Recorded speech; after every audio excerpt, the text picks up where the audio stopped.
Napinsala man ng lindol ang maraming daan sa Mindanao, hindi ito naging hadlang sa inyong GMA Kapuso Foundation para maghatid ng tulong.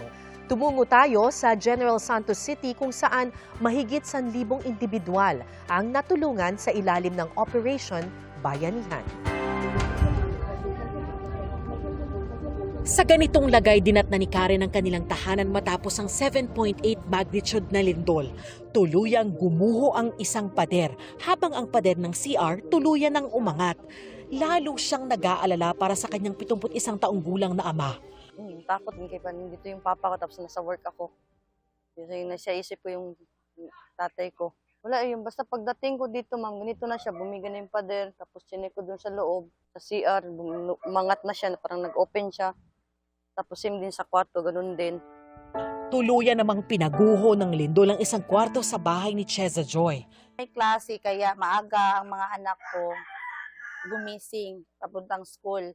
Kasi kung walang klase, sigurado may isa sa amin talaga mawala nung time na yun. Dahil sa takot sa mga aftershock, sa ilalim ng puno na lang muna natutulog ang kanilang pamilya. Sa pagdating ng GMA Kapuso Foundation sa General Santos City, nadatna natin ang mga nasirang infrastruktura at kabahayan. Pero hindi napigil ang ating pagtulong.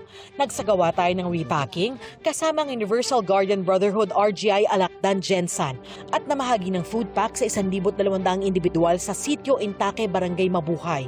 Tuloy-tuloy pa rin ang isinasagawang Operation Bayanihan ng GMA Kapuso Foundation sa mga apektadong lugar.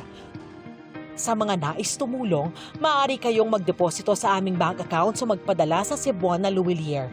Pwede rin via QR code ng GCash at Palawan Pay.